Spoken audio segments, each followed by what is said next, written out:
Welcome to research digital academy. आप सभी का रिसर्च डिजिटल एकेडमी में स्वागत है। हम लोग एक सीटेट का बहुत ही जबरदस्त बैच लेके आए हैं, जो जिसकी कक्षाएं सोमवार से रेगुलर बेसिस पे आपको मिलना स्टार्ट हो जाएंगी। इससे पहले मैथ आप लोग को मिलना शुरू हो चुका है। मैथ अगर देखा जाए, मैथ की क्लास स्टार्ट हो चुकी है। मैथ का क्लास स्टार्ट हो चुका है और इसके साथ साथ सीडीपी का भी स्टार्ट हो चुका है। अब हम लोग देखेंगे CTET CTET paper CTET paper CTET paper two विज्ञान विज्ञान के बारे में, विज्ञान यानी 6 to 8 के बारे में, 6 to 8 के बारे में। इसमें अगर देखा जाए तो अगर सिलेबस की बात किया जाए तो सिलेबस ऑलरेडी चैनल पे पढ़ चुका है। उसके बाद भी अगर देख हम लोग ये कोशिश कर रहे हैं, हमारी टीम और हम सभी लोग ये प्रयास कर रहे हैं कि पेपर 2 में जो रेशियो रहा है फेल होने का उसको कम किया जाए। कम करने का मतलब ये है कि किस टॉपिक से सिलेबस के बाद से उसमें भी सब टॉपिक है, सब टॉपिक यानी टॉपिक के अंदर टॉपिक जो भी हैं उस टॉपिक से कितने प्रश्न किस साल आए हैं इसके जानकारी हम लोग बहुत अच्छे तरीके से करेंगे। सबसे पहले अगर हम लोग देखते हैं, सबसे पहला हम लोग का टॉपिक है 1 यानी कोशिका तथा उत्तक। इसमें अगर देखा जाए, इसका अगर इतिहास देखा जाए, इसकी इतिहास अगर देखा जाए तो स्टार्टिंग फेज में 0 यानी एक भी प्रश्न नहीं आया है, एक भी प्रश्न नहीं आया है और एक भी प्रश्न नहीं आया। उसके बाद के पेपर में एक प्रश्न आया है, फिर एक पेपर में प्रश्न नहीं आया है, फिर प्रश्न आया है, फिर नहीं आया है। ऐसे करते एक साल का गैपिंग इसमें लगातार मिल रहा है। फिर 4 साल 5 साल के गैपिंग के बाद एक, फिर गैपिंग, फिर एक क्वेश्चन, फिर गैपिंग, फिर अब यहाँ संभावना हम लोग देखेंगे 100% संभावना देखेंगे 100% संभावना देखेंगे।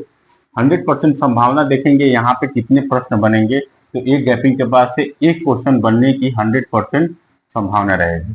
इसके बाद से हम लोग देखेंगे दूसरा टॉपिक जीओ का वर्गीकरण। तो जीओ के वर्गीकरण में अगर देखा जाए, जीओ के वर्गीकरण का हिस्ट्री देखा जाए तो एक भी क्वेश्चन लगातार पेपर में आए रहेंगे। 2022 में 3 साल एक एक प्रश्न बने हुए हैं, फिर एक गैप, फिर एक प्रश्न बना हुआ है, फिर गैप, फिर एक प्रश्न बना हुआ है, फिर गैप।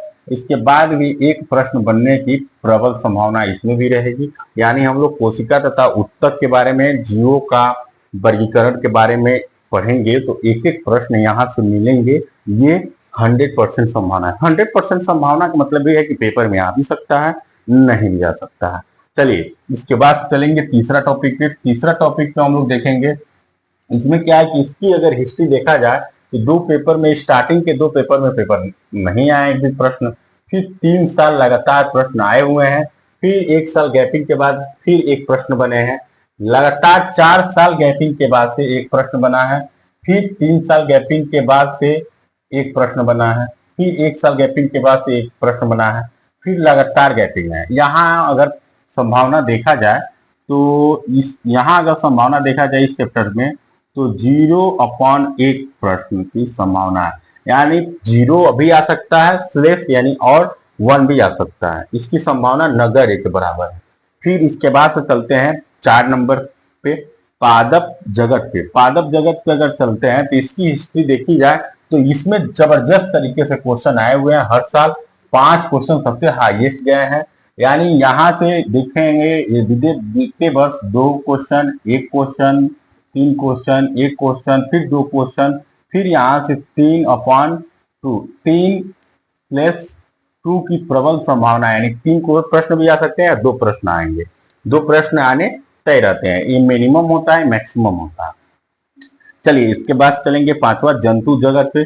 जंतु जगत पे अगर देखा जाए तो ये सबसे हाईएस्ट पेपर अभी तक के बने हैं। 6 प्रश्न, 5 प्रश्न ये स्टार्टिंग फेज में आए हुए हैं। तो यहाँ भी 2/1 की संभावना है। इसके बाद 6वां प्रश्न है पोषण, भोजन तथा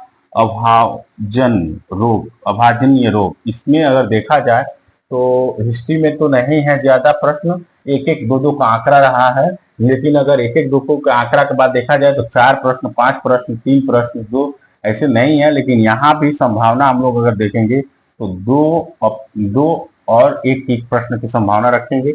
इसके बाद से 7वां पे देखेंगे सूक्ष्म जीव तथा बीमारियां। तो यहाँ प्रश्न स्टार्टिंग फेज में भी वैसे ही रहे हैं जितना अभी है, यानी यहाँ से एक प्रश्न बनने की प्रबल संभावना है। 8 नंबर पे चलेंगे कृषि, मृदा और रेशे। यहाँ भी अगर देखा जाए तो एक प्रश्न पढ़ने की प्रबल संभावना है। पदार्थ भी अगर देखा जाए तो यहाँ भी एक क्वेश्चन बनने की प्रबल संभावना है। 10 यानी परमाणु तथा अणु में अगर देखा जाए तो इसकी हिस्ट्री में भी लगातार अगर देखें तो 7-8 पेपर में एक भी प्रश्न नहीं है। उसके बाद से 2 पेपर में पूछे गए हैं, फिर लगातार देखा जाए नहीं है, एक प्रश्न पूछे गए हैं, गैपिंग, फिर एक प्रश्न, फिर गैपिंग, फिर एक प्रश्न पूछे जाने की प्रबल संभावना रहेगी।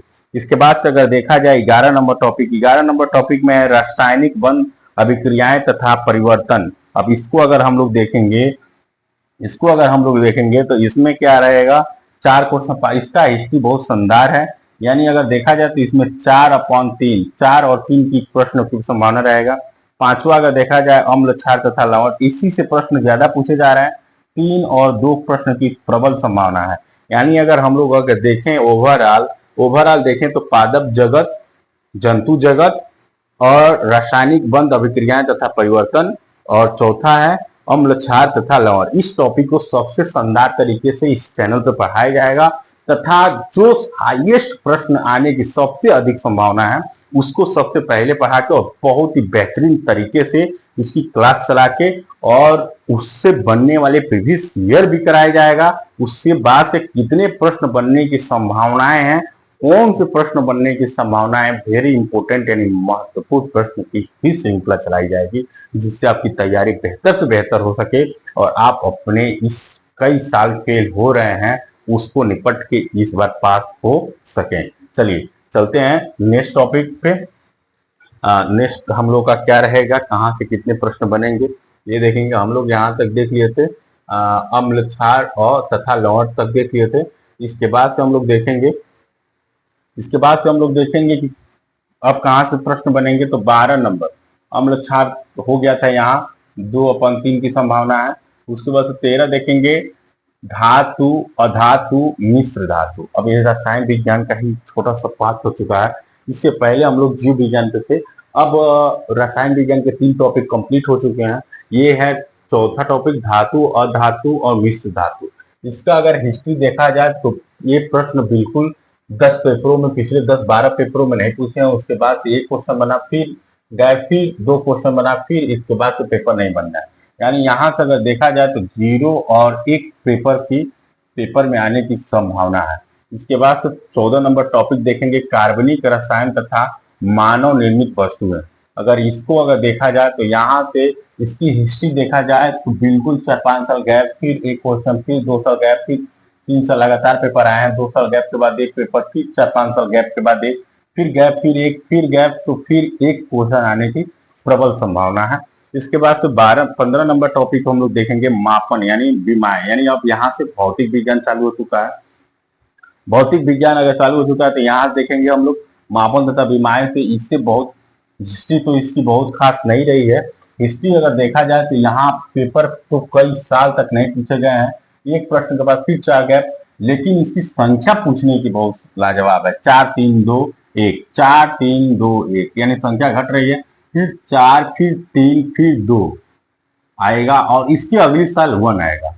यानी देखिए 4 3 2 1, फिर गैप, फिर 4 3 2 1, यानी 2 क्वेश्चन यहाँ बनने की प्रबल संभावना है। फिर 16 नंबर पर देखा जाए गुरुत्वाकर्षण बल या त्वरण। इस पे अगर देखेंगे हम लोग, यहाँ से देखेंगे कि कितने क्वेश्चन बनने की संभावना है। तो कई सालों के बाद से एक पेपर में 3 प्रश्न बने हैं, फिर कई सालों के बाद से एक पेपर में 3 बने हैं। तो ऐसा ही कई सालों के बाद फिर कोई 3 पूछेगा, तब तक के लिए हम लोग यहाँ 0 संभावना रखेंगे, क्योंकि इस बार इसमें से कोई प्रश्न आने की संभावना बिल्कुल भी नहीं है। 0 या 1 कर देते हैं, मे भी आ भी जाए। चलिए 17 नंबर पे देखेंगे यांत्रिकी में देखेंगे हम लोग स्टार्टिंग फेस इसका बहुत शानदार रहा है। इधर 3 सालों से यहाँ नहीं रहा है, लेकिन यहाँ एक प्रश्न की प्रबल संभावना देखेंगे। उसके बाद से हम लोग देखेंगे प्रकाश तथा ध्वनि। ये बहुत ही शानदार टॉपिक इस समय का रहा है। 3/2 का रेशियो इस यहाँ से देखेंगे हम लोग।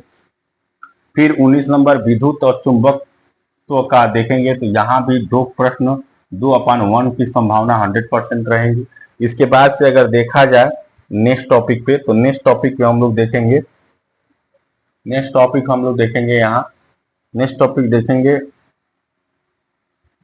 20वां रहेगा ईंधन, ताप तथा उष्मा। इसमें से अगर देखा जाए तो यहाँ से भी 1/2 प्रश्न की 100% संभावना रहेगा। इसके बाद से 21 नंबर पे दाब उत्प्लावन का कई सालों से पेपर 1-2 प्रश्न पूछ दे रहा है, 1/0 और 1 प्रश्न की संभावना रखेंगे। फिर प्राकृतिक संसाधन एवं ऊर्जा के स्रोत, यहाँ भी 0 का संभावना रहेगा। 13 सौर मंडल से भी 0 की संभावना रहेगा। 24 नंबर देखेंगे पर्यावरण तथा पर्यावरण संरक्षण में भी 0 का संभावना है। 25 वायु और जल में भी 0 की संभावना है। 26 नंबर अशिष्ट प्रबंधन तथा प्राकृतिक आपदाएं, यहाँ से 1 प्रश्न की संभावना रहेगी। 17 नंबर अध्यापन संबंधित मुद्दे पे देख रहे हैं कि बहुत ही लाजवाब प्रश्न 10-10, 9-9 करने का मतलब ये है कि ये पेडागोजी, साइंस का पेडागोजी पे हो जाता है। इससे प्रश्न नहीं पूछ रहे हैं, लेकिन फिर भी हम लोग 5 से 6 प्रश्नों की इसकी संभावना यहाँ से लेना अनिवार्य रहता है। 28 नंबर पे विज्ञान की प्रवृत्ति और संरचनाएं, यहाँ से 3/2 का लेना अनिवार्य है। 29 नंबर प्राकृतिक विज्ञान और लक्ष्य और उद्देश्य, इससे 2/1 का संभावना बनेगा यहाँ से।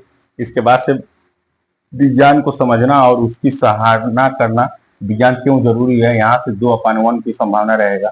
अब चलेंगे नेक्स्ट पे देखेंगे, नेक्स्ट